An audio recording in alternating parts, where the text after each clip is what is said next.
दोस्तों नमस्कार, मैं हूं मनविंदर। एमबीएन नेटवर्क पे आप सभी लोगों का बहुत स्वागत है। कंगना रनौत के साथ चंडीगढ़ एयरपोर्ट पे जो घटना हुई है वो मामूली घटना नहीं है।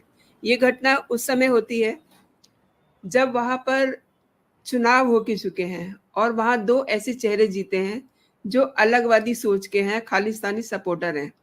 और एयरपोर्ट पर कर्टन एरिया में एक कांस्टेबल एक वेल नोन अभिनेत्री को थप्पड़ मारती है, तो ये कोई मामूली बात नहीं है। और बीजेपी की सांसद भी हैं, वो मंडी से जीती हैं अभी-अभी। इसी पे बात करते हैं और मेरे साथ इस पे बात करने के लिए मेरे साथ वाली स्क्रीन पर हैं प्रोफेसर अभिषेक मिश्रा जी। बहुत स्वागत है आपका। धन्यवाद। नमस्ते माननीय जी, बहुत बहुत धन्यवाद, आपने मुझे इनवाइट किया, इसके लिए आपका बहुत बहुत धन्यवाद जी। अभिषेक जी के बारे में दोस्तों मैं आपको बता दूं कि ये करंट मुद्दों पर और कानूनी विषयों पे बहुत पैनी नज़र रखते हैं। तो अभिषेक जी, आगे बढ़ने से पहले मैं आपको एक ट्वीट दिखाना चाहूंगी जो आज ही का है, कंगना रनौत का।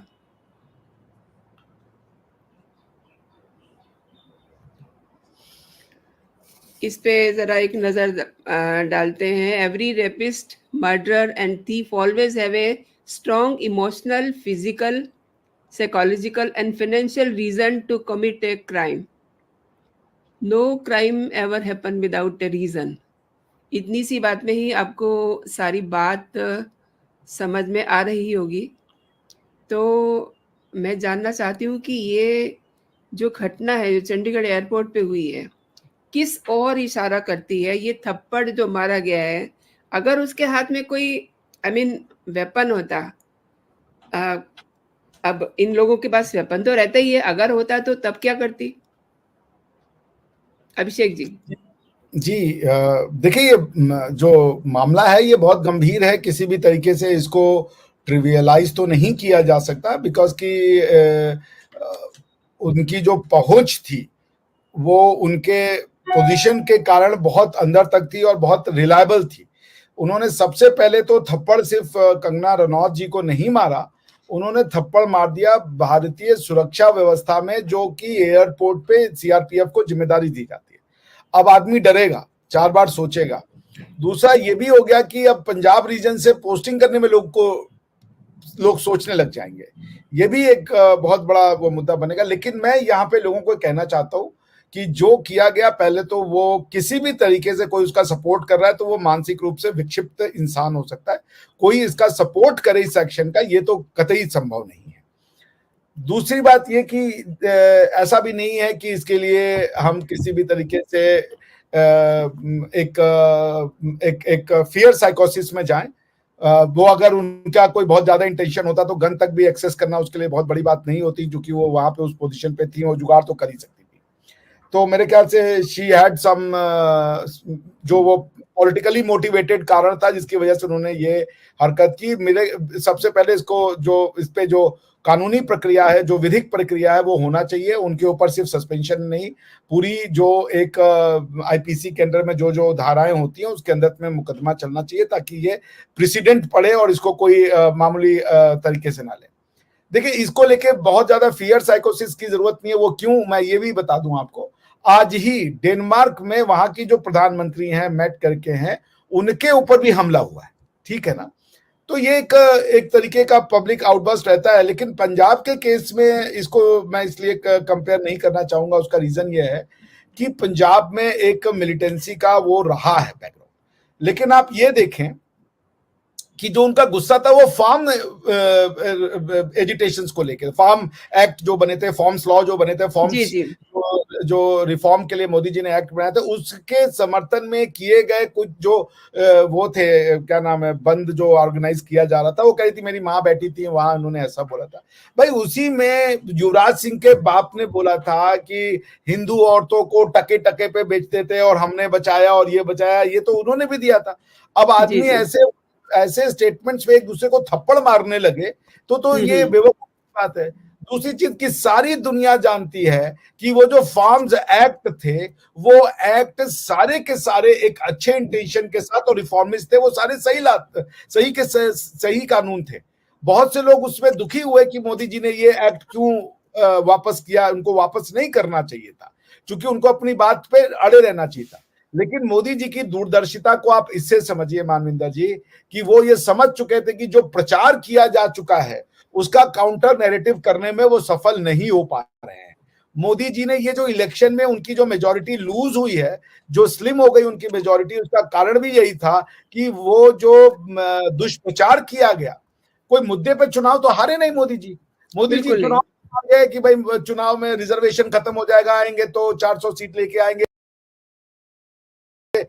तो ये संविधान बदल देंगे, तो किसी को एससी नहीं रहने देंगे। इस तरीके के झूठे प्रचार पे मोदी जी हारे और इसका सीरियस इंपैक्ट हुआ। तो इनको हम हल्के में तो नहीं ले सकते। ये जो झूठी बातें हमारे आपको भले लगे कि ये तो चलो ये तो बेकार, इसमें कौन ध्यान देता है, ये इंपैक्ट किए करते हैं। यूपी में 36 सीटें हार गए वो सीधा का सीधा। तो पॉइंट ये कि वो दूरदर्शिता थी, उनको पता था कि फॉर्म एक्ट में किस तरीके से दुष्प्रचार किया जा रहा है, उसके क्या कॉन्सिक्वेंस होंगे, और इसलिए उन्होंने वापस लिया। अब ये जो महिला है, ये चूंकि पढ़ी लिखी है, इनसे इतनी तो उम्मीद की जानी चाहिए थी कि भाई क्या वो बुराई के लिए लाया गया था, पंजाब से दुश्मनी के लिए लाया गया था, आपकी भलाई के लिए लाया गया था वो लॉ। और अगर वो लॉ इतना ही गलत था तो फिर ये लॉ को सबसे पहले इसमें पॉलिटिक्स के लिए थी उस समय के जो तत्कालीन चीफ मिनिस्टर थे कैप्टन साहब अमरिंदर सिंह साहब। अमरिंदर सिंह साहब ने ये पूरा का पूरा मोबिलाइजेशन किया था। उसके बाद जब उनकी कांग्रेस से खटपट हुई तो अमरिंदर सिंह साहब जाकर के मिले राष्ट्रपति प्रधानमंत्री से और होम मिनिस्टर से तत्कालीन, और उन्होंने बताया कि इसका सलूशन क्या है, क्या करना है। उसके बाद उन्होंने अपनी पूरी पार्टी का विलय करवा दिया, क्या नाम है, पंजाब में बीजेपी में। आज की डेट में आप अगर 2019 से बीजेपी, क्योंकि इसको बहुत ज्यादा मैं we have to draw balance ताकि लोगों में कोई पैनिक ना बदल जाए और हमारे जो भाई बहन है पंजाब के उनके प्रति कोई वैमनस्यता ना आ जाए। आज बीजेपी का मत प्रतिशत पंजाब में 2024 में टोटल अराउंड कम से कम 19% के आसपास है, अगर मैं गलत नहीं हूं तो, ठीक है ना। 18.56% है ये बीजेपी का वोट परसेंटेज। सीट भले ना एक मिली हो, लेकिन 19% की आप समझिए। ये जो आप है, आपके पास कितना है, आपके पास 26% है, उनके पास 30 है। आप अगर कांग्रेस को देख लीजिए, उनके पास भी 26% है और उनके पास मेरे ख्याल से 7 सीटें हैं। तो उसी 26% पे ये जो 7 सीटें कांग्रेस की हैं, उसी 26% पे 7 सीटें आपकी हैं, और 18.53 यानी ऑलमोस्ट 19% की वोटिंग लेकर के बीजेपी के पास 0 सीट है। लेकिन 19% को 26% बनने में कोई बहुत ज्यादा समय नहीं लगेगा, क्योंकि आप देखिए कि ये जो आपसे लोग जब एंटी इनकम्बेंसी आएगी तो जो 26% वोट है आपका, वो अगर टूटेगा तो वो टूट के बीजेपी में आएगा। लोग बीजेपी को मौका देना चाहेंगे। और मोदी जी ने जितना किया है सिखों के लिए, सिख भाई बहनों के लिए, वो मतलब जिसे समझ लीजिए अतुलनीय है। उसका कारण क्या है, उन्होंने जो ये हमारा जो चिल्ड्रंस डे था वो पहले 14 नवंबर को मनाया जाता था, उसको उन्होंने वीर बाल दिवस कर दिया, जहां की शहजादों की वो हुई थी, जो गुरु गोविंद सिंह जी के जो हमारे बच्चे थे उनका जो बलिदान दिवस है, उसको उन्होंने वीर बाल दिवस के रूप में डिक्लेयर किया, उसको सेलिब्रेट करवाया, उसको छुट्टी डिक्लेयर करी ऑल ओवर इंडिया। सिखों के जो बड़े बड़े जत्थे हैं उनको बुलवाया अपने घर पे उन्होंने, और वहां पे शबद करवाया गया, वहां पे कीर्तन कराया गया, प्रकाश उत्सव निकाला गया। उसके बाद जब तालिबान ने वहां पे सिखों का रहना मुश्किल कर दिया था, कुछ 15-20 सिख बचे थे, तो गुरु ग्रंथ साहब को अपनी इस पे क्या कहते हैं सर पे उठा करके उन्होंने कहा था कि जो मंत्री थे उस समय के, जो ये हैं एविएशन मिनिस्टर, हाँ पुरी साहब, तो वो अपने ऊपर लगा करके लेकर के आए थे। तो इतना कुछ किया है मोदी जी ने। सीएए में जो सबसे पहला जो टिकट जो सिटीजनशिप दिया गया वो पाकिस्तान से और अफगानिस्तान से आए हुए हिंदू और सिख भाई बहनों को दिया गया। तो मोदी जी का जो आउटरीच है ये सफल हुआ है। पंजाब में एक इनरोड बन रहा है। पंजाब का ये मानसिकता समझना पड़ेगा कि वो क्यों ऐसा बिहेव कर रहे हैं और कौन सी वो झूठी भ्रामक जो वो फैलाई गई हैं, क्या नाम है, खबरें, उससे मोदी जी कैसे लड़ सकते हैं। और मुझे पूरा यकीन है कि अगले 5 साल वो पूरी तरीके से काम करेंगे पंजाब में, और लोगों का विश्वास जीतने में जो थोड़ा बहुत रह गया है, 18% पे हम आ गए हैं, 26% कोई बहुत बड़ा डिस्टेंस नहीं रहता, उसको वो तय करने में हम जरूर सफल होंगे। और हमारे जो सिख भाई बहन है उनको हम ये समझाने में सफल होंगे कि फार्म एक्ट ये आपको चाहे बुरा लगे या अच्छा, वो आपकी अच्छाई के लिए लाया गया था, आपको दुष्प्रचारित किया गया। और अगर अभी भी आप ये बात नहीं समझ रहे तो ये आपकी फिर जिद है, इस पे फिर कोई और बात हो नहीं सकती। जी, अभिषेक जी, आपने बहुत बड़ी बात कही है कि प्रधानमंत्री नरेंद्र मोदी ने बहुत कुछ किया है, इसमें कोई दो राय नहीं है। लेकिन अचानक से कांस्टेबल, आई डोंट थिंक कि वो भड़की है।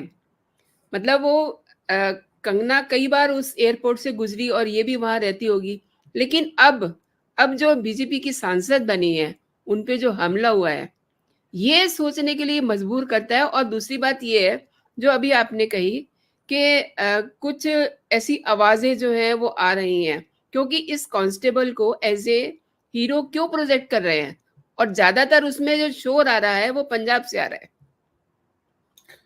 देखिए, ये तो डेमोक्रेसी में है, आपको ये खूबसूरती है। This is the it's a healthy sign कि अगर लोग कर रहे हैं तो करें।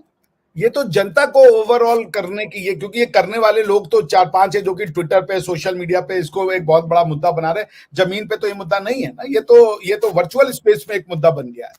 मगर ये हेल्दी सी साइन है। जनता को तय करने का होगा कि वो क्या चुनना चाहते हैं, उससे पता चल जाएगा। फिर आपको उसी तरीके से पॉलिसी बना के कोर्स करेक्शन भी आप कर सकते हैं, तो करने दीजिए, इसमें दिक्कत क्या है। हम किसी का, डेमोक्रेसी की सबसे खास बात है कि आप प्रधानमंत्री मोदी को भी गाली देके आप जा सकते हैं, कोई कुछ नहीं कर सकता आपको। जब तक कि आपने कोई क्राइम ना कमिट किया हो, आप उनकी क्रिटिसिज्म कर सकते हैं। आप बोल सकते हैं हमें नहीं पसंद है प्रधानमंत्री, डिक्टेटर है, ये है वो है, आप बोले भाई, ये श्रद्धा है आपकी, और मोदी जी को सुनना पड़ेगा क्योंकि वो प्रधानमंत्री है, भले हो ना हो। लेकिन यही तो लोकतंत्र है। यही फ्रीडम को लोग समझते नहीं है, जो एक्सरसाइज कर रहे हैं।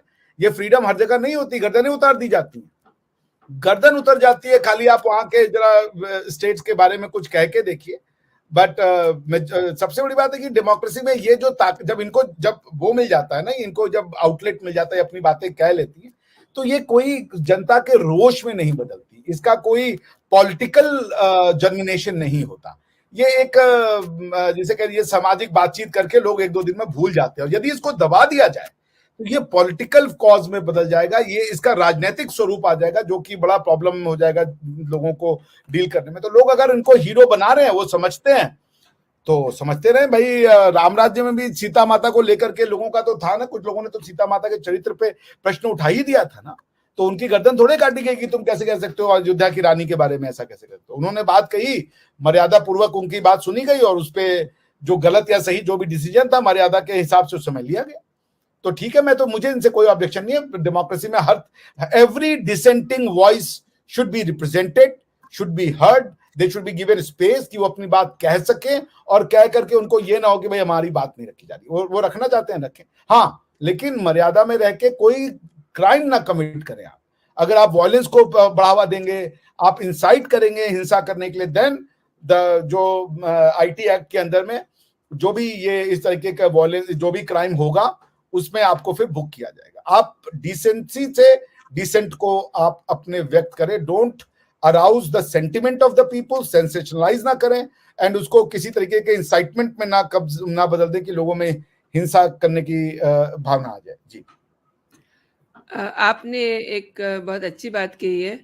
आम आदमी पार्टी की इस समय वहाँ सरकार है, भगवंत मान वहाँ सीएम है, और गाहे बगाए आप भी जानते हैं, अभी गुरपतवंत सिंह पन्नू ने एक वीडियो भी रिवील किया था, जिसमें उसने सीधे सीधे कहा था कि इन्होंने भुल्लड़ को छुड़वाने के लिए हमसे 133 करोड़ रुपए लिए, यानी कि खालिस्तान इन लोगों को सपोर्ट कर रहा है।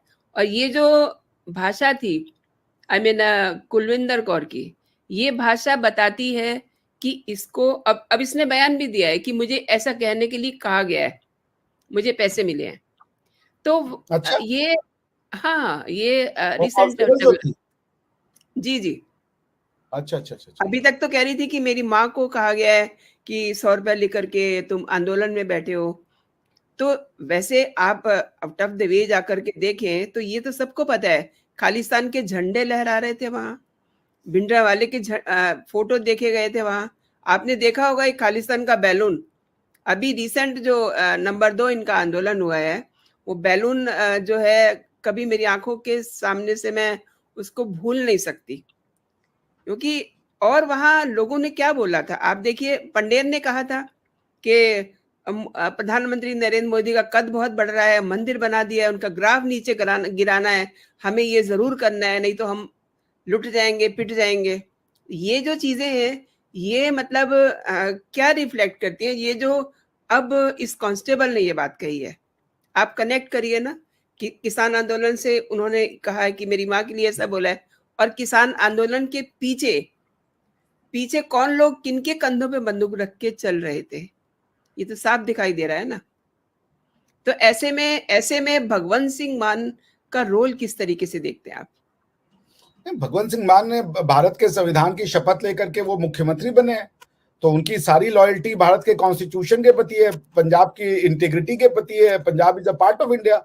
इससे ज्यादा तो भगवंत सिंह साहब से कोई और उम्मीद नहीं की जा सकती, उनके पर्सनल जो भी विचारधारा हो, लेकिन वो किसी भी तरीके से भारत की आंतरिक सुरक्षा या भारत की बाह्य सुरक्षा, इसके साथ तो कोई वो समझौता नहीं कर सकते। उसी हिसाब से उनको गवर्नमेंट ऑफ इंडिया के साथ मिलकर के सारे काम करने चाहिए, एक्शन लेना चाहिए। और उन्होंने अच्छा काम भी किया था। जब अमृतपाल सिंह जो है बहुत ज्यादा बढ़ गया था, तो फिर अंत में पंजाब पुलिस ने एक्शन किया और उनको पकड़ा गया। हालांकि जितनी उनको छूट दी गई वो ठीक नहीं था, लेकिन फिर भी अल्टीमेटली तो ही कंप्लाइड विद द कॉन्स्टिट्यूशन, वही होना चाहिए। तो मैं इसको ये कह रहा हूँ कि गुरु पतवंत सिंह पन्नून का वो जो वीडियो आया था वो मैंने देखा था।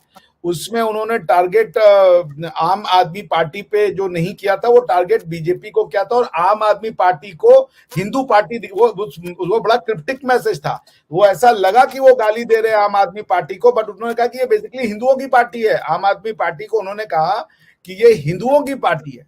तो ये पन्नू से डलवाया गया था ताकि हिंदुओं का वोट आम आदमी पार्टी को पड़े। आप समझ रही हैं? तो वो बड़ा जबरदस्त, उसमें वो he sounded to be critical to Aam Aadmi Party, but he was trying to play a double game, ताकि हिंदुओं का जो वो रहे, क्या नाम है, सॉफ्ट कॉर्नर, वो अरविंद केजरीवाल की तरफ जाए। वो उस तरीके से खेला गया था। वो उस मैसेज में हर वो मैसेज था जो बोला नहीं गया। That message was basically a message of non-spoken words. That message was not the message of the spoken words. जो बोला गया वो मतलब ही नहीं था, जो नहीं बोला गया वही उसका मेन इंटेंशन था। मेन इंटेंशन था कि अरविंद केजरीवाल ने हमसे पैसा लिया खालिस्तानियों का समर्थन करने के लिए, लेकिन ये तो हिंदू निकल गया और इसने खालिस्तानियों का अपोज कर दिया। तो ये तो अरविंद केजरीवाल को हीरो बनाता है मेरी नजर में। नहीं, उसमें भुल्लर को छोड़ने की बात थी ना, तो भुल्लर का तो हिंदुओं से कोई मतलब नहीं ना। भुल्लर को छोड़ने के लिए 133 करोड़ दे रहे थे, तो वो भुल्लर कौन है? वो खालिस्तानी भाई भाई तो कह रहे ना, तो वो तो उसके लिए सिफारिश भी की थी केजरीवाल ने राष्ट्रपति जी से कि इनको छोड़ दीजिए, और जेल उनके अंडर में आती है। वो ठीक है, मगर वो छूटे नहीं ना। तो Arvind Kejriwal turned out to be, वो कह रहे थे अरविंद केजरीवाल ने धोखा दिया हमें। हाँ, उनका पॉइंट ये था कि इसने वादा करके नहीं किया, ये धोखा दिया है हमें। तो वो ये था कि जो आम आदमी, जो हिंदुओं का वोट है वो इनको मिले, क्योंकि पंजाब में उनको ये था कि जो जो जो भगवंत सिंह मान के क्लोज सिख हैं वो तो देंगे ही वोट, प्लस जो हिंदू भी है वो जाकर के एलियनेट ना हो जाए, वो वोट इनको दे, ये कोशिश की गई थी। क्योंकि दिल्ली में तो ज्यादातर हिंदू थे इनके पास, गोवा में हिंदू थे, बाकी और जगह भी हिंदू थे। तो उसको देखते वो मेरा understanding, I may be wrong, but this is how I saw that message. मुझे वो साफ पता चला कि ये अरविंद केजरीवाल का क्रिटिसिज्म नहीं बल्कि उसकी समर्थन में दिया गया वीडियो है। अगर समझने वाला समझे, अपने अपने तरीके से लोग मैसेज को समझेंगे। तो देखिए, मैं जहां तक अमृतपाल सिंह की जो विक्ट्री है और या जो खालसा की विक्ट्री है, मैं इनको कोई बुरा नहीं मानता। देखिए, कई बार क्या होता है कि आप शुरू करते हो बड़े वॉलेंट तरीके से, मगर जब आप डेमोक्रेटिक प्रोसेस में आ जाते हो ना, तो हृदय परिवर्तन होता है। जैसे वाल्मीकि जी थे, वो रामायण लिखने से पहले डाकू थे।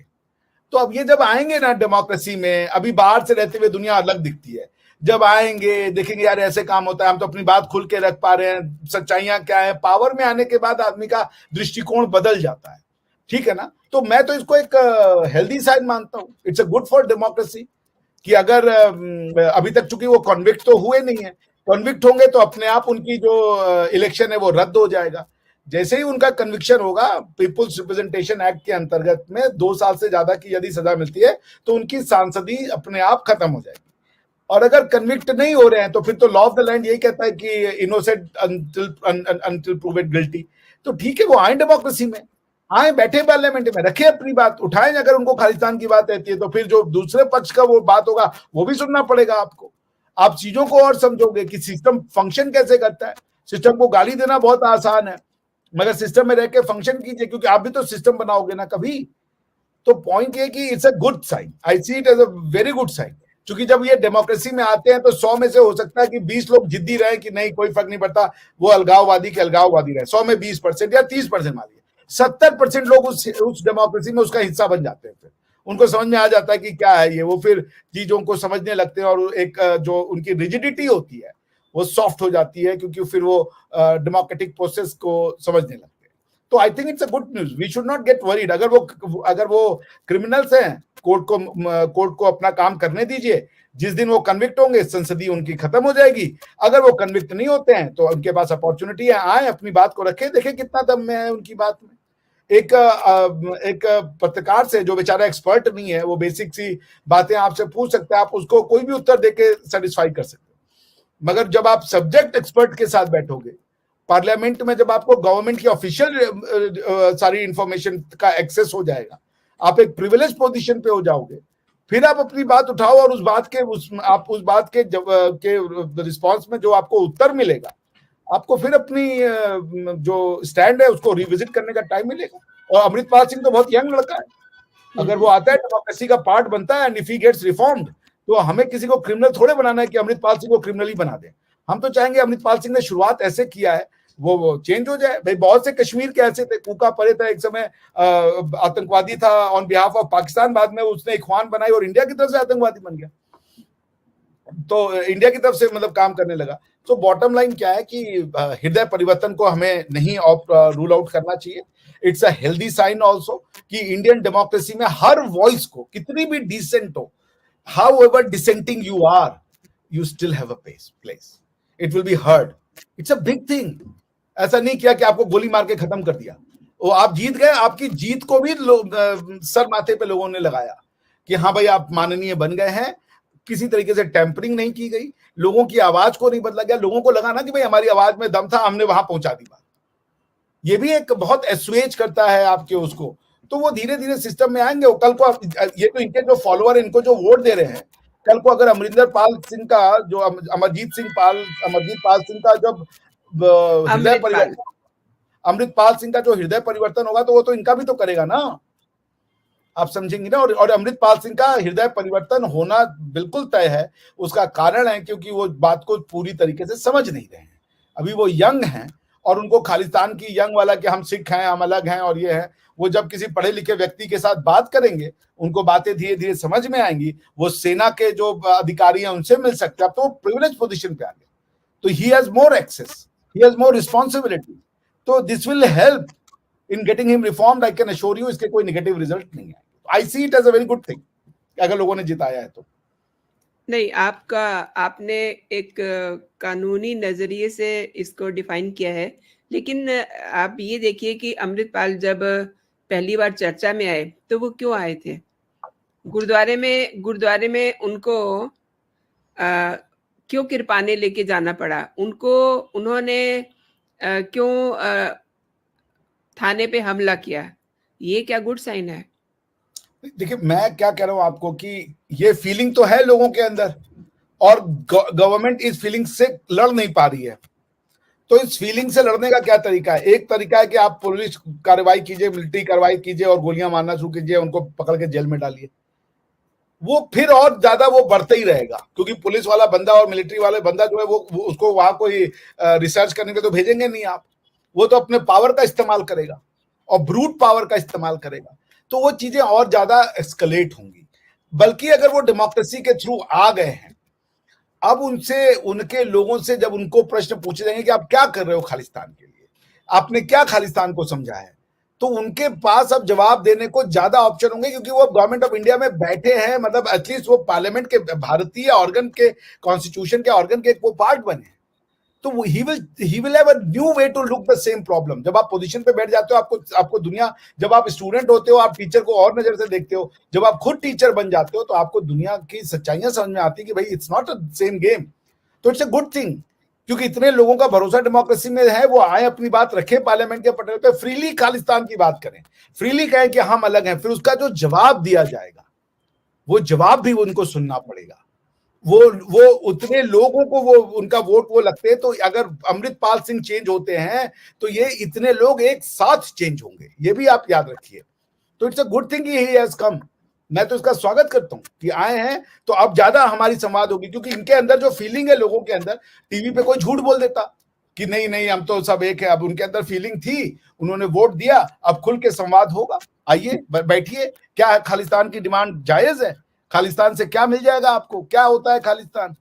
जब आपका 10 साल प्रधानमंत्री चीफ वो सिख रहे, कौन से ऐसा कॉन्स्टिट्यूशनल प्रोविजन है? मुश्किल से 1 पॉइंट मतलब लेस देन 2% आपका पॉपुलेशन का पार्टिसिपेशन है, 10 साल सिख प्रधानमंत्री रहे, कई बार भारत के चीफ जस्टिस रह चुके हैं, अभी सबसे जो रिसेंट थे जस्टिस केहर थे। इस समय इलेक्शन कमीशन में जो 3 लोग अपॉइंटेड उनमें एक सिख साहब हैं। उसके बाद भारत की जितनी भी जो सेनाएं हैं, सेना के अध्यक्ष रहे हैं वो सिख रहे हुए हैं। जो इस समय भदौरिया साहब के पहले जो वायुसेना के अध्यक्ष थे वो भी एक सिख साहब थे उस समय। और एक समय तो भारत की नेवी, एयरफोर्स और थल सेना, तीनों के अध्यक्ष एक समय पे ही सिख जो लोग थे। और मैं तो सिखों को अलग नहीं मानता, मैं तो अपने आप को सिख मानता हूँ, क्योंकि जो गुरुजन है वो गुरुजन हमारा ही पार्ट है, हम ही में से कोई सिख बना। सिख आने के पहले क्या था इस देश में? इस देश में जो सिखों का जो आपकी बात से मैं सहमत हूँ, लेकिन ये बात सही है कि उनका योगदान बहुत अच्छा रहा है अब तक। लेकिन ये जो बीच में एक खालिस्तान वाला एजेंडा चलने लगा है ना, ये देश की सिक्योरिटी के लिए ठीक नहीं है। इसी का नतीजा है, देखिए जो एयरपोर्ट पे ये घटना हुई है, इसी का नतीजा है कि एक सिख पार्लियामेंट में तलवार लेके चला गया था। और इसी का नतीजा है कि भिंडरावाला उसका कद इतना बड़ा कर दिया, चाहे किसी कांग्रेसी ने करा, चाहे कैसे भी करा। और उसके बाद फिर देखिए उसके रेपरकेशन क्या हुए, और फिर पंजाब का हाल क्या हो गया। अब जाकर के चीजें संभली हैं, लेकिन अब अगर फिर से ऐसे लोग सिर उठाएंगे तो ये चिंता की बात है। कंगना रनौत का थप्पड़ जो है, आपने शुरुआत में बिल्कुल सही कहा था कि ये थप्पड़ जो है एक तरह से सिक्योरिटी पर थप्पड़ है। लेकिन अब आप ये देखिए कि इनके बॉलीवुड में भी जो कांस्टेबल है उसको हाथों हाथ ले रहे हैं। विशाल ददलानी ने कहा है कि मैं नौकरी दे रहा हूं इनको, इनका ट्वीट आया आज। और शबाना आजमी कह रही हैं कि मेरे को तो बिल्कुल भी पसंद नहीं है। उनका भी ट्वीट दिखाती हैं आपको। मतलब क्या क्या क्या क्या लोग सोच रहे हैं।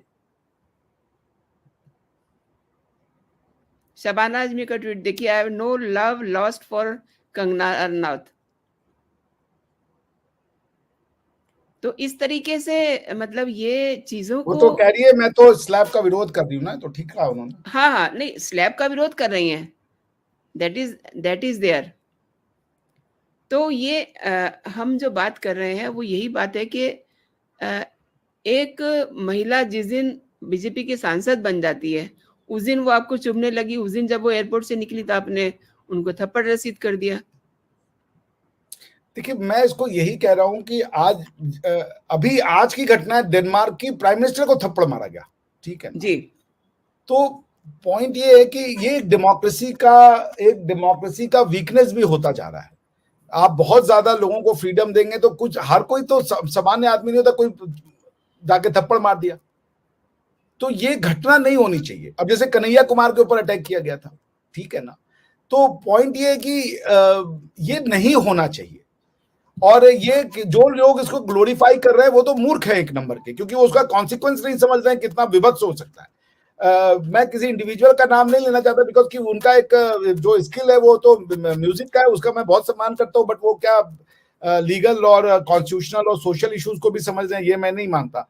कि आप अगर बहुत अच्छे म्यूजिशियन है तो आपसे पूछा जाए भारत के बारे में क्या विचार है आपका, तो that is not. Abhishek ji, आपने कन्हैया कुमार की बात की है, तो वो तो टुकड़े टुकड़े गैंग को सपोर्ट करते हैं ना, नहीं मैं उसी विचारधारा से आते हैं। मैं आपसे वही कह रहा हूँ, एज अ न्यूट्रल अगर हम देखें, तो जिसे कह लिए हार्ड कोर सिविलाइजेशनिस्ट, हार्ड कोर राष्ट्रवादी मैं हूँ। मेरा राष्ट्रवाद ही मेरी फिलॉसफी है। मेरी फिलॉसफी बीजेपी नहीं है, मेरी फिलॉसफी नहीं है। राष्ट्रवाद के प्रति मेरी रॉयल्टी है, राष्ट्रवाद के प्रति मेरा जीवन है। जो राष्ट्रवाद की बात करेगा मैं उसके साथ, बिकॉज मैं भारत की को लॉयल्टी ओ करता हूँ। मैं ये कह रहा हूं कि आप ये तो डिस्टिंक्शन थप्पड़ का नहीं कर सकते कि कन्हैया कुमार के लिए इसलिए सही है क्योंकि वो टुकड़े टुकड़े का है, और कंगना पे इसलिए गलत है क्योंकि वो राष्ट्रवादी है। ये दोनों ही थप्पड़ गलत हैं, क्योंकि अगर वो टुकड़े टुकड़े वाला भी है तो उसको उसी तरीके से लीगल तरीके से आप फाइट आउट कीजिए, ठीक है ना। आप कन्हैया कुमार को अगर टिकट मिल गया है, उसका जो सबसे बड़ा थप्पड़ होगा वो चुनावी थप्पड़ हो सकता है कि आप उसको डिस्क्रेडिट कर दें। अगर आप इसको ग्लोरीफाई करेंगे तो राम अगर होंगे उस समाज में, रावण भी होंगे उस समाज में। हिंसा जो है, राम की हिंसा अगर आपको जस्टिफाई करेंगे तो रावण की हिंसा को जस्टिफाई करने वाले भी समाज में होंगे। कोई भी समाज पूरा राम तो मिलकर नहीं बन सकता, ठीक है ना। ये आपने लोगों को फ्री कर रखा है, और आप दुनिया का कोई ऐसा अभी तक मशीन नहीं बना जो आपके दिमाग को कब्जा कर ले। ये सारी लड़ाइयां तो लोगों के दिमाग पे कब्जा करने के लिए ना। बीजेपी हारी क्यों? मोदी जी के अगेंस्ट में गुस्सा नहीं है, फिर भी बीजेपी हार गई, 240 सीटें आ गई। हम लोग तो 300 350 सोच के बैठे थे। क्यों? क्योंकि वो दिमाग पे कब्जा नहीं कर पाए, दिमाग पे गलत बातों ने कब्जा कर लिया। तो ये वोट तो एक तरीके से हम सब राष्ट्रवादियों के जो जो बटन दबाए गए वो हमारे गाल पे को थप्पड़ है, क्योंकि हमें लगा मोदी जी ने सर क्या गलत कर दिया। मोदी जी ने भैया लाभार्थी बनाए, मोदी जी ने योजनाएं चलाई महिलाओं के लिए, बच्चों के लिए, पिछड़े लोगों के लिए, फ्री अन्न दिया, राशन दिया। अयोध्या में सिर्फ राम मंदिर नहीं दिया, उसका विकास कराया, एयरपोर्ट दिया, मेडिकल कॉलेज दिया, क्या नहीं दिया? हार गए। What explains? इसका कोई एक्सप्लेनेशन नहीं है। सिर्फ ये है कि हो सकता है लोगों को 2 दिन का गुस्सा गया, उसी दिन जाके बटन दबा दिया उन्होंने, कहा इस वाले कैंडिडेट को हराना, मुझे गुस्सा निकल गया। तो पॉइंट मैं कह रहा हूं कि ना तो मैं कन्हैया कुमार के उस थप्पड़ को सपोर्ट करूंगा, कोई भी थप्पड़ नहीं मारे। आप इलेक्शन में आ रहा है, वो बहुत ही निम्न आइडियोलॉजी को लेके आता है, उसको आइडियोलॉजिकली हराइए, उसको सिविलाइज तरीके से हराइए। कंगना रनौत जी के साथ की गई ये जो घटना है ये निंदनीय है। ये किसी भी तरीके से इसका समर्थन करना, यह मानसिक दिवालियापन की घटना है। वो कंगना रनौत एक आउट एंड आउट राष्ट्रभक्त लड़की है, और तो और वो जिसे कहिए विमेन एम्पावरमेंट का एक बहुत बड़ा एग्जाम्पल है वो लड़की। जितनी वो गट्सी है, जितना उसके अंदर डर नहीं है। वो अकेले लड़ गई थी उद्धव ठाकरे की गवर्नमेंट से उस समय जब उनकी वहां गवर्नमेंट थी। उसने उस समय वीडियो रिलीज करके कह दिया कि उद्धव ठाकरे मैं तुमको देख लूंगी, तुम्हारी सरकार गिरेगी। और देखिए एक नारी का श्राप की 6 महीने में गिर गई उनकी सरकार। जी जी। ये बात तो है उस लड़की वो भाई वो बड़ी जबरदस्त महिला है, बहुत ताकतवर और सक्षम महिला है। जो हुआ उनके साथ ठीक नहीं हुआ। लेकिन मैं न तो कन्हैया कुमार के ऊपर किए गए हमले की प्रशंसा करूंगा, न इसकी। तो हम आपको हराना है कन्हैया कुमार को, लोगों ने थप्पड़ मार दिया, बड़ा अच्छा थप्पड़ मारा इलेक्टोरल आप उनको हरा दीजिए। बात करते अब कन्हैया कुमार को कोई नहीं सुनेगा यहाँ पे। वो तो कन्हैया कुमार को कौन हीरो बना रहा था? मैं हिंदुस्तान टाइम्स का उस समय का रिपोर्ट वो पढ़ रहा था, एडिटोरियल। उसमें एक शर्मा जी एडिटोरियल लिख रहे थे कि हमें नया नेहरू मिल गया। ये लोग जो कि कन्हैया कुमार को नेहरू के रूप में कंपेयर कर रहे हैं। 2 बार वो लड़का हार चुका है, 2 बार उसको टिकट मिल रहा है। आप सोचिए उसका क्या बेस है? कोई उसका कोई जनाधार है? कोई जनाधार नहीं है। बट उसको टिकट देने वाले लोग कौन है? वो ताकतवर पोजीशन पे बैठे हैं। सही कह रहे हैं। तो ये नहीं कहा जा सकता कि वो किसी तरीके से कमजोर है। भारत में भारतीय राष्ट्रवाद के अगेंस्ट में एक बहुत सशक्त आइडियोलॉजी चलती है जो इस राष्ट्रवाद को कुचल देना चाहती है। मोदी जी ने इस राष्ट्रवाद को प्रखरता प्रोवाइड किया। मोदी जी के आने के बाद से हमारे आपके मुंह में जबानें आई, वरना हमारी बात सुनता ही नहीं था, हमें फोरम ही नहीं मिलता था। सो आई थिंक कि मैं फिर से कहूंगा कि इस तरीके की घटना के हाथ चला देना, पैर चला देना, दिस इज स्टुपिडिटी। उनके ऊपर सख्त क्रिमिनल कार्रवाई होनी चाहिए। सिर्फ ये नहीं है कि माफी मिल जाए वो, क्योंकि इस तरीके के एक्शंस को निप इन द बड होना चाहिए कि आप करोगे तो फिर आप उसका परिणाम भोगोगे। जी अभिषेक जी, एक एंड ऑफ दिस शो एक लास्ट क्वेश्चन है। इस तरीके की जो घटनाएं हैं, अब चूंकि तीसरी बार सरकार बनने जा रही है, प्रधानमंत्री ही हमेशा मेरे मुंह से निकलता है। आजकल तो उन्होंने रिजाइन किया हुआ है, तो मुझे हर बार रिपीट करना पड़ता है कि अभी 2 दिन में सरकार बनने वाली है। देन फिर प्रधानमंत्री है, वो प्रधानमंत्री सेलेक्ट है। उनको मिल गया तो इन्विटेशन। उनके सामने ऐसी जो घटनाएं हैं वो भी एक बड़ी चुनौती होगी, डू यू थिंक? नहीं देखिए, आई वांट टू से दिस आतंकवाद। आतंकवाद से देखिए, मैंने कहा कि प्रधानमंत्री मोदी को कोई भी जो सिख बंधु भाई बहन हैं हमारे, जो जी। रीजनेबल हैं, और देखिए ये 18% मिला है ना, 18.5% वोट शेयर कम नहीं होता। आप सोचिए कि 18.5% पंजाब की जनता में, इसमें सिर्फ हिंदू होंगे, मैं ये मानने को तैयार नहीं हूं, ठीक है ना। अब मोदी जी को जो है वहां के जो प्रबुद्ध सिख समाज है उनको लेना चाहिए, क्योंकि एक समय पंजाब गढ़ था सीपीआईएम का। जहां जहां सीपीआईएम के जड़ें थी वहां पे हिंदुत्व को इतनी गालियां पड़ी हैं लोगों ने। हिंदुत्व के लिए जो केरल देख ले, बंगाल देख ले, यहाँ पे हिंदुत्व विरोधी सबसे ज्यादा लोग होते हैं, जिसको हम राष्ट्रवाद भी कहते हैं, ठीक है ना।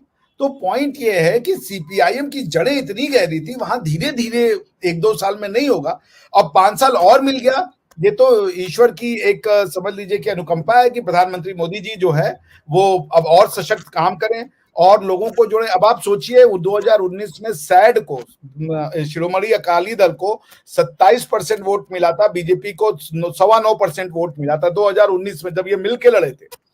तो आज जब ये मोदी जी अकेले लड़े तो आज आप उनको जो उनका जो वो है सैड वाला जो है उसके भी ज्यादा उनको वोट मिल गया ऑलमोस्ट। मतलब सीट शायद कम मिली है, लेकिन सैड से के आसपास ही वोट उनको मिला है। तो पॉइंट क्या है, ग्रोइंग जनाधार। इस ये जो चीजें हैं, हमें अपने भाई बहनों से किसी तरीके का उद्वेलन नहीं करना। उनके मन में है कुछ बातें, उसको निपटाना तो पड़ेगा ना, क्योंकि जिसने भी ये दिमाग में पहुंचा दिया है उसको निकालने का एक ही तरीका है कि अमृतपाल सिंह जैसे लोग आए संसद में, डेमोक्रेसी का पार्ट बने और बताएं कि उनकी समस्या क्या है, कितनी लॉजिकल डिमांड है। जब बच्चा माँ बाप के पैसे पे वो ऐश कर रहा होता है ना, तो उसको ये नहीं समझ आता कि माँ बाप कितनी मुश्किल से पैसा अर्न करते हैं। जब वो माँ बाप बन जाता है ना, तब उसको समझ में आता है कि ये कितनी हमने इसमें कुर्बानियां देनी होती है। तो I think BJP has a right future, plus we have a very effective efficient leader in Modi ji, जिन्होंने सिख समाज के लिए बहुत कुछ किया है। उनको और 5 साल मिल गए हैं, 5 साल वो और भी बहुत कुछ करेंगे। और ये 18% अगली बार मैं पूरा श्योर हूं कि 28 से 30% का वोट शेयर बनेगा और बीजेपी एक अच्छी गवर्नमेंट के साथ पंजाब में आएगी। और जैसे जब बीजेपी का गवर्नमेंट वहां बनेगा, आप देखिएगा ये जो माइंडसेट है इसको बहुत हद तक क्योर कर लिया जाएगा। बहुत सही और बहुत बड़ी बात कही है आपने, क्योंकि प्रधानमंत्री जी ने अब तक जो किया है सिख समाज के लिए, अगर आप दिल्ली का जो 84 वाला जेनोसाइड है वो देखें, उनके जो कहना चाहिए जिम्मेदार लोग थे, आराम से घूम रहे थे, लेकिन उनको अंदर जेल में किसने पहुंचाया? ऑब्वियसली नरेंद्र मोदी जी ने पहुंचाया ना। तो इससे बड़ी बात और क्या हो सकती है कि उनके जख्मों पे मरहम लगाया है। जो हो गया उसको तो कोई टाल नहीं सकता, लेकिन जो अब सजा दिलवाई है तो मोदी जी ने दिलवाई है। प्लस एक मैं और आपसे बात शेयर करना चाह रही हूँ, चूंकि बात मोदी जी की चल रही है और सिखों के लिए उन्होंने क्या किया। तो आप देखिए कि पटना साहिब के गुरुद्वारे में आज तक कोई प्रधानमंत्री गया क्या? वो वहां जाते हैं और बिल्कुल उसी परंपरा के साथ उन्होंने वहां मत्था टेका, वहां उन्होंने लंगर की सेवा की, वहां उन्होंने लंगर बरताया। मतलब मैंने किसी प्रधानमंत्री को नहीं देखा, if I am not wrong. तो इससे ज्यादा कोई प्रधानमंत्री किसी सिख समाज को क्या दे सकता है? देखिए, प्रधानमंत्री जी ना एक राजनेता नहीं है, वो सोशल रिफॉर्मर हैं। वो पॉलिटिकल आदमी से ज्यादा वो भारत में वो बहुत बड़ी फोर्सेस से लड़ रहे हैं भाई। वो 250-300 साल से ये फोर्सेस इस देश में राज किया है। आपको क्या लगता है ये सिख में अलगाव और हिंदू मुस्लिम का डिवीजन और ये सब क्या 1947 से आए?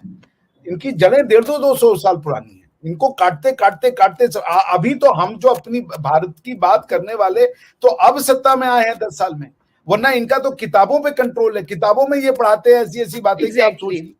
इन्होंने किताबों में लोगों को हिंदू बना दिया है, सिख बना दिया है, इन्होंने किताबों में लोगों को मराठा बना दिया। भारत को तोड़ने के जितने कार्य किए जा सकते थे इन लोगों ने किया। भाई इनका ये मानना है कि भारत एक यूनियन ऑफ स्टेट है। ये जब इनसे ये पूछो कि भैया 1947 में जब गवर्नमेंट ऑफ इंडिया को आजादी मिली थी तब कहां थे ये स्टेट? उन स्टेट का नाम नहीं था। पंजाब करके कोई स्टेट ही नहीं हुआ करता था, कोई वो पटियाला था स्टेट, कोई फलाना स्टेट था, तमिलनाडु करके कोई स्टेट, ये सब 1956 में बने, इनके नाम बने गए। और आर्टिकल 3 कॉन्स्टिट्यूशन के अंदर में कोई स्टेट का जीवन गारंटीड नहीं है। जब चाहे इंडियन गवर्नमेंट एक स्टेट को तोड़ करके 2 स्टेट में 2 से 4, 4 से 6 यूं कर सकती है, और संविधान में संशोधन की जरूरत होती है। जम्मू कश्मीर इसका एग्जाम्पल है। सिर्फ Jammu and Kashmir reorganisation bill लेकर के आए और एक स्टेट को तोड़ के यूनियन टेरिटरी बना दिया। ये पावर है स्टेट की, पार्लियामेंट की। तो काहे का यूनियन ऑफ स्टेट? अमेरिका से आप कंपेयर कर रहे हो। अमेरिका के जो स्टेट होते हैं उनमें एक यूनियन का संविधान है और स्टेट का संविधान है, दोनों अलग चलता है। वो दोनों कॉन्ट्रेक्चुअल फॉर्म में आए। इंडिया का फेडरलिज्म कॉन्ट्रेक्चुअल फेडरलिज्म नहीं है। इंडिया का फेडरलिज्म है जो आज से 3-4 हजार साल पहले लिखा गया था। उत्तरम यस्य समुद्रस्य हिमाद्रय चैव दक्षिणम वर्ष तद भारतम नाम भारती यत्र संतति। ये है भारत का डिवीजन, ये है भारत का डेफिनेशन। तो अब अगर कोई अपने आप को कह रहा हम सिख हैं, हम पंजाबी, हम अलग हैं, भाई पंजाबी हो तो क्या, आपकी पंजाबी भाषा है, आपकी पंजाबी भाषा का जो अक्षर है वो क ख ग घ है ना यार। हिंदी वाला भी क ख ग घ बोल रहा है, तो क्या अलग हो गए आप हमसे?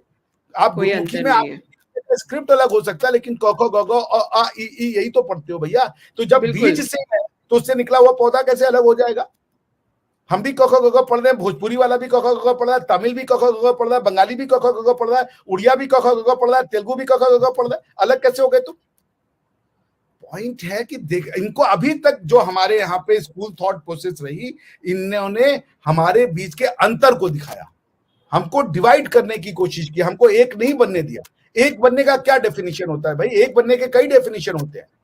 एक बनने का एक डेफिनेशन होता है जो भारत का डेफिनेशन था, जो वेदों का ज्ञान था कि आप अपने हिसाब से अपने कल्चर को ग्रो करो।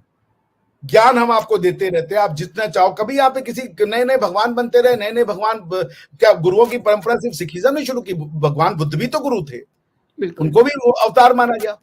गुरु नानक देव की जितनी पूजा सिख बंधु नहीं करते उतनी ज्यादा हमारे यहाँ होती थी। हमारे यहाँ प्रकाश पर्व में होता था बनारस में, गुरुद्वारा जो था, गुरुबाग करके एक जगह है बनारस में, वहां पे हम लोग जाते थे। हमें तो पता ही नहीं चलता था कि कौन सिख है कौन ये है। हमें तो बताया गया कि गुरुबाग है, जैसे काशी विश्वनाथ का मंदिर है, उतनी श्रद्धा से लोग गुरुबाग में भी जाके मत्था टेकते थे, हिंदू ही जाते थे। तो हमें तो कभी आज तक पता ही नहीं चला कि अंतर क्या है। हमें ये नहीं बताया गया कि ये अलग है, ये कहा कि ये हमसे अलग है, कहा कि भाई ये पार्ट है एक समाज का। भारत विविधता का नाम है और भारत ही विविधता का नाम है। जो मल्टीकल्चरलिज्म यूरोप आज समझने की बात कर रहा है, मल्टीकल्चरलिज्म का जन्म भारत देता है। कल्चर कैसे बनता है? कल्चर बनता है आपके खान पान, भगवान, विश्वास, इन सब चीजों से। और इतना वेदों में बहुत पहले कह दिया था कि भगवान के नाम मित्र हो सकते हैं, वरुण हो सकते हैं, इंद्र हो सकता है, कई हो सकते हैं। उनको बताने वाले लोग एक ही चीज को अलग अलग तरीके से बता सकते हैं। तो आज कभी मित्र थे, कभी वरुण थे, अब उसमें और नए नए भगवान भी आ गए। अब साईं बाबा भी जुड़ गए उसमें, 2-4 और हर साल जुड़ जाएंगे, कोई दिक्कत नहीं है, बनते रहे। हमारे यहाँ ये नहीं सिखाया कि ये गलत है, ये दूसरे लेके आए कि हम सही है तुम गलत हो। हमारे यहाँ सारी दुनिया बात करती है फ्रीडम ऑफ रिलीजन की। भारत इकलौता देश है जो इक्वलिटी ऑफ रिलीजन की बात करता है। जी जी, बिल्कुल, बहुत सही कह रहे हैं। तुम्हारा गलत है, मान लो यार, हम बर्दाश्त कर रहे हैं, लेकिन ये कहना कि तुम भी सच हो, हम भी सच हैं, ये भारत बात करता है। और आप गुरु गोविंद सिंह जी की रचना देख लीजिए, वो तुर्कों से लड़ते रहे सारी जिंदगी। तुर्क जिनको कि हमारे यहाँ मुगल करके पढ़ा दिया, तो उनकी तलवार का नाम माँ जगदम्बा था, वो खुद माँ दुर्गा की आरती करके पढ़ते। तब आप अगर उनसे भी अलग सिख हो गए हो तो बात अलग है। फिर आप तो भारतीय परंपरा को तो कहा, जो सिख कन्वर्ट ही हुआ होगा ना, कौन बना? मेरे सही कह रहे हैं, सही कह रहे हैं, बिल्कुल सही कह रहे हैं।